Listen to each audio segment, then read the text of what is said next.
So hello guys, তোমরাও কি নৈহাটিতে কালী পুজোয় ঘুরতে আসছো? তাহলে এই ভিডিওটা ভুলেও মিস করবে না। তোমরা নৈহাটি স্টেশন থেকে বেরিয়ে তোমরা চলে আসতে 1 নম্বর প্ল্যাটফর্ম থেকে বেরিয়ে তোমরা চলে আসবে বড়মার মন্দিরের এই অরবিন্দ রোড রাস্তা ধরে তোমরা চলে আসবা।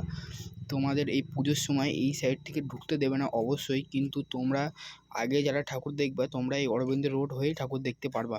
আস্তে আস্তে যাচ্ছি, তোমরা দেখতে থাকো।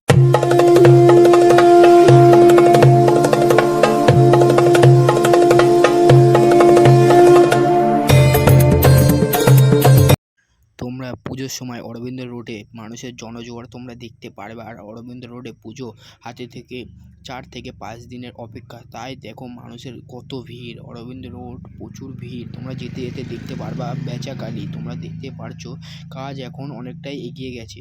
এই রাস্তাতে যেতে যেতে তোমরা 5 থেকে 6টা ঠাকুর দেখতে পারবা। আর সামনে আছে গেজাকালী, তোমরা দেখতে পাচ্ছ কাজ অনেকটাই এগিয়ে গেছে।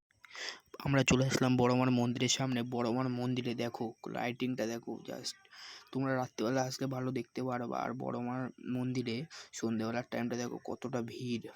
চলে আসলাম মাতৃ প্রতিমার সামনে, তোমরা দেখতেই পাচ্ছ অনেকটাই কাজ এগিয়ে গেছে। মাটির কাজ চলছে এখন, সবটাই পুরোটা হয়ে গেছে। আর কিছুদিনের মধ্যে রংটা হয়ে যাবে, তোমাদের দেখাবো।